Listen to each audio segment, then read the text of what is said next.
Olá, meu amigo espectador, estamos aqui para mais um bloco, último bloco, que passou rapidinho, e continuando aqui o nosso bate-papo sobre fibromialgia. Você já ouviu falar sobre isso? Então, vamos agora ver sobre os principais tratamentos, doutora. Você pode conversar para a gente quais são os principais tratamentos, quais são as principais linhas que pode ajudar essa pessoa que sofre com essa fibromialgia? Pronto. Então, a primeira coisa que o paciente ele tem que entender é que fibromialgia não tem cura, né? É uma doença crônica, mas existe como a gente fazer o paciente ter uma qualidade de vida melhor, né? Mas ele precisa saber que é uma condição crônica, né?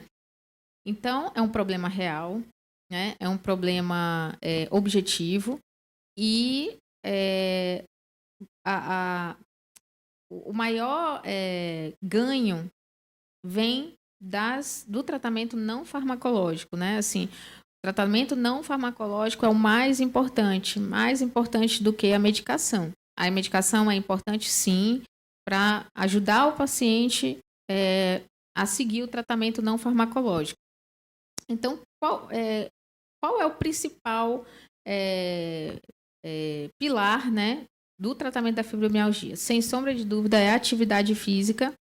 A atividade física, ela aumenta endorfinas, né, que são neurotransmissores, como a gente falou, né, que participam da modulação da dor, né, são analgésicos endógenos, né, no nosso corpo. O exercício físico aumenta o nível de serotonina, só que isso acontece a médio e longo prazo. Então, a gente precisa que o paciente entenda que ele precisa ter um pouco de paciência, né? Muitas vezes ele chega com 20 anos de dor e acha que porque fez 3 dias de caminhada que ele vai super melhorar, e não é bem assim. Outra coisa que também é um pilar importante, existe até uma frase em inglês, né, que a gente usa, os reumatologistas, né, falam que start slow and go slow. Esse é o princípio básico do tratamento de fibromialgia. Então, você começar lento e progredir lento. Isso vale para os exercícios, isso vale para a psicoterapia, isso vale para a fisioterapia, isso vale para as medicações. Porque os pacientes com fibro, por exemplo, em relação às medicações, eles têm muitos deles têm uma síndrome de hipersensibilidade química múltipla. Isso significa que eles são mais sensíveis às medicações. Então, não adianta você fazer uma dose muito alta, uma dose de cara já alta, de amitriptilina, que é um remédio que a gente usa, ou pregabalina, seja lá qual for escolhido. A gente tem que começar devagar. E voltando para os exercícios, né, que seriam o pilar central do tratamento, os estudos mostraram um benefício maior com os exercícios aeróbicos, né? Então, normalmente, o que eu peço para fazer, né? Caminhar 10 minutos, 10 minutinhos, né? E ir progredindo lentamente, porque a gente sabe que eles são sensíveis, né? Eles podem ter crises álgicas, crises de dor generalizada severas pós-exercício. Então, se fizer demais, pode ter uma crise, né? Aí ele pode desistir achando que o exercício piorou, né? Exatamente, exatamente. Vai dizer assim, ela mandou eu fazer isso aqui, disse que eu ia melhorar, eu fiz, foi piorar, né, do negócio. E pelo que você falou, com a medicação também vale o mesmo princípio, né? Às vezes ela usa, eu piorei, mas porque às vezes... Perfeito. Um efeito colateral da medicação, se sentiu muito mal e acaba desistindo, né? Larga de mão. Então, tanto para as medicações quanto para a atividade física, tem que ir devagar. O segredo é a paciência, né? Paciência. Agora, falando em exercício, atividade física, está falando também em estilo de vida, né? Mudança. Muitas vezes os pacientes são sedentários. Inclui alguns exercícios, se a senhora puder dar exemplo de mais exercícios, mas também inclui tabagismo, o etilismo, alimentação. Influencia também esse comportamento do paciente, se ele também alimenta alimentos gordurosos, frituras. A alimentação influencia na patologia? Pronto, essa é uma boa pergunta, mas falando primeiro sobre os exemplos de atividade física, né? A gente pede para o paciente dar preferência para uma atividade que ele goste de fazer, porque a gente precisa sustentar esse hábito, né? Então não adianta você escolher uma atividade física que você não gosta de fazer, porque dali a pouco tu vai parar. Vai né? se estressar mais, né? Se estressar mais, vai doer mais, né? Então, escolher uma atividade física que você gosta de fazer e uma atividade física que não tenha tanto impacto. Então, exercícios na água são ótimos, né? Hidroginástica, natação, até mesmo a fisioterapia aquática, né? A caminhada, né? Porque você tem contato com a natureza, com outras pessoas, né? Agora está meio complicado, né? Por causa da pandemia, muita gente está querendo ficar mais em casa. Mas em casa, o que a gente poderia recomendar? Alongamentos, né? Existem estudos que suportam o yoga, né? E o tai chi chuan, parece que foram benéficos nesses pacientes. Então, é isso. Basicamente, exercícios com impacto menor, começar devagar e progredir lentamente. E a pedalada, doutora, ela se enquadra assim? Se enquadra. Tá. A bicicleta também pode ser também utilizada. E a alimentação influencia aqui na Então, região, o açaí nosso aqui da região. bom, existem muitos estudos hoje envolvendo o microbioma intestinal, né? Que são as bactérias que a gente tem no nosso intestino. E antigamente, né, até bem pouco tempo atrás, ninguém ligava para elas, né? Elas não serviam para nada, né? Só estavam ali e tal. Mas, na verdade, parece que essas bactérias são muito, muito importantes. E talvez sem elas a gente nem viveria, né? E, assim, em relação à fibromialgia, parece que você diminuir a quantidade de alimentos altamente industrializados, óleos poliinsaturados, né, que são óleos vegetais inflamatórios, né? Tipo esse óleo de soja que a gente Óleo vê, de que é todo soja. modificado, né? Isso, gorduras vegetais, açúcares refinados, carboidratos simples, né?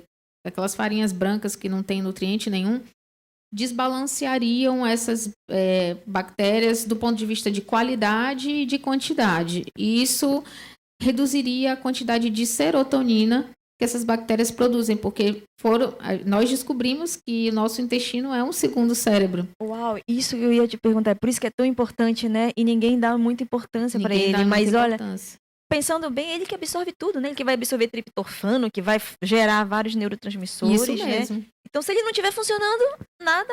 O paciente, quando ele vai buscar tratamento, ele quer resposta, né? Ele quer sair do quadro, mas assim, se ele não coopera também, ele não, assim, dificulta o tratamento, né? Exatamente, assim, até existe um livro de reumatologia chamado Secrets of Rheumatology que fala isso, que o tratamento, para ele ter sucesso, ele se apoia muito mais no paciente do que no próprio médico em si, né? A gente precisa muito da ajuda do paciente nesse sentido. Então, a alimentação, ela poderia influenciar nisso, né? Afora que, assim, uma dieta, por exemplo, um excesso de carboidratos, né? Carboidratos simples, existem pessoas que não digerem muito bem carboidratos, então ficam com fadiga, com indisposição, que é um sintoma da fibra, né? E aumenta fatores inflamatórios, né, no corpo Sim. todo. E a carne vermelha, tem alguma coisa que relaciona ainda ou não?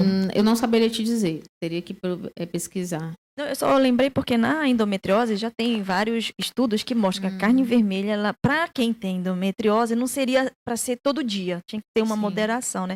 Porque já é inflamatório para aquelas pacientes, né? Claro que não é para estender para todo mundo, mas seria uma coisa com moderação. Aí eu lembrei, e é uma coisa que causa dor pra caramba, interessante, né? Mas muito bom, olha, ficou aqui babando, né? Perfeito. Sobre o etilismo e o tabagismo, já tem algo que possa comprovadamente relacionar com a piora do quadro ou a dificuldade do tratamento? Eu falo isso porque no consultório, assim, perco tempo não. Eu demando algum tempo conversando a respeito disso, porque eu vejo que a hipertensão, o próprio diabetes, assim, fica difícil de compensar quando o paciente ele não abdica de fumar ou de ingerir a bebida alcoólica. Torna-se mais difícil o tratamento dele. A fibromialgia tem alguma relação? Olha, eu não saberia te dizer assim, em termos de estudos científicos, mas assim, no consultório é difícil para mim, para eu poder perceber essa relação, porque a maior parte dos meus pacientes, como eles tomam um remédio controlado, eu realmente peço para que evite o máximo, né, ingerir bebida alcoólica e tudo, mas assim, fatores ambientais, como o tabagismo, né, a gente vê muito mais influência na artrite reumatoide do que na fibromialgia. Isso é bem estabelecido na literatura, né? E o tabagismo ele influencia negativamente tanto do ponto de vista de piorar a artrite, como também dificultar a ação da medicação. Então, Mas é muito interessante essa pergunta que o doutor Marcos fez, que, por exemplo, o etilismo ou até aquelas doses sociais de álcool, por exemplo, para endometriose, que é uma síndrome dolorosa intensa e inflamatória, já não é ideal, entendeu? Porque já aumenta hormônio circulante, aumenta uma série de coisas que favorecem a endometriose. Agora eu fiquei lembrando, aí valeriam bons estudos para mostrar se tem essa correlação. essa relação. Principalmente aqui na região, que tem um consumo de bebida destilada, assim, um teor alcoólico muito alto, né? Muito forte também.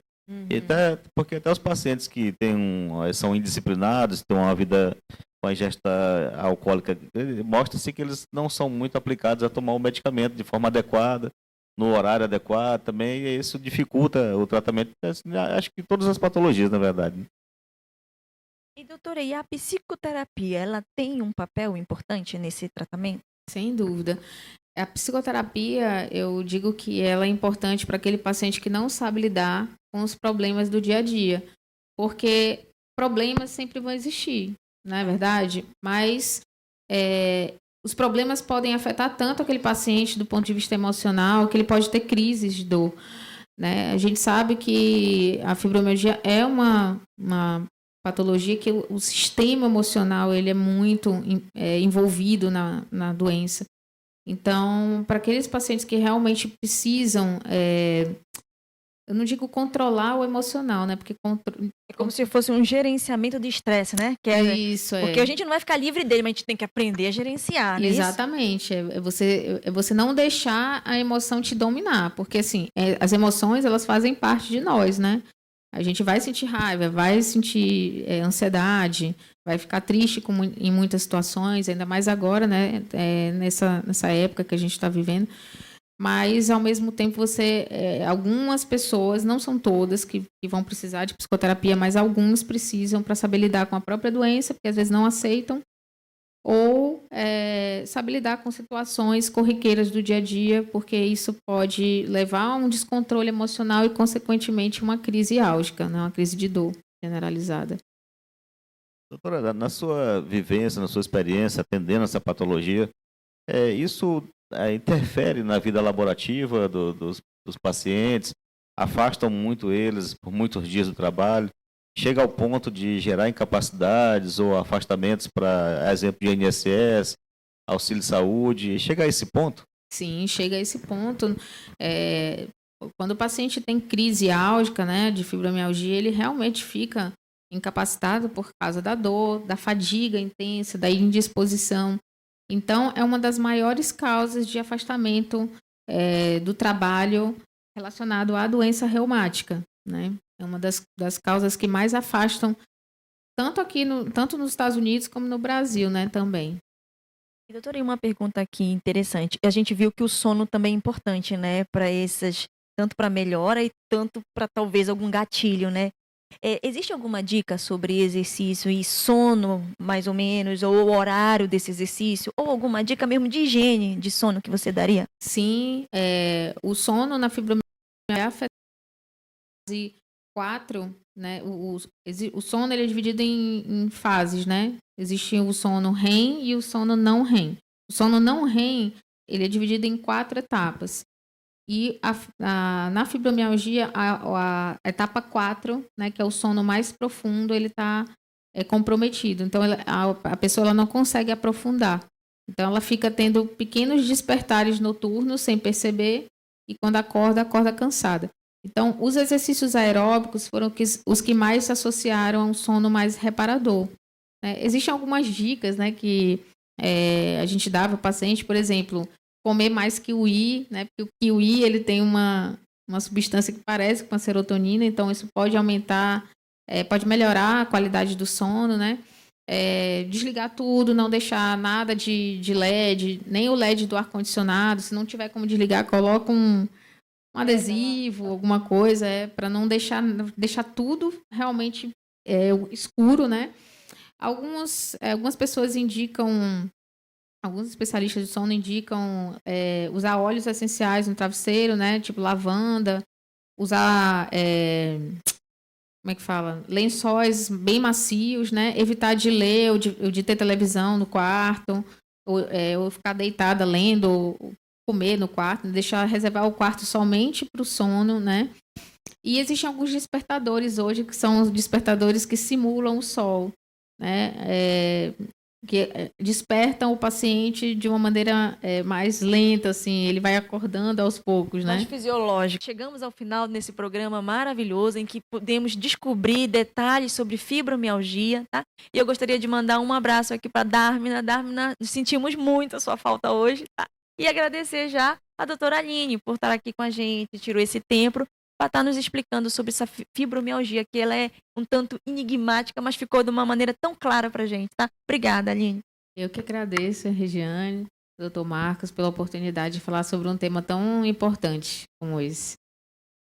Doutora Aline, também quero reforçar a nossa gratidão em ter aceito o convite, né? Participar conosco aqui, o telespectador foi agraciado com muitas informações. O convite para o próximo programa já está aberto, né, doutora Regiane? Já está. Com certeza. Obrigada. Vamos Tá bom? desmistificar outras coisas reumatológicas aí, com certeza. O endereço do consultório da doutora Aline vai passar aqui nos caracteres, tá?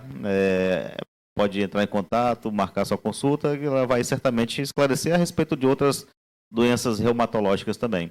Baixe o nosso aplicativo, Missão Saúde, esteja participando lá no fórum, mandando suas perguntas também, e nós teremos o maior prazer em responder e estar entrando em contato com o telespectador para dar mais informações, tá? Fique conosco, conte conosco e assista nossos programas também. Missão Saúde na TV.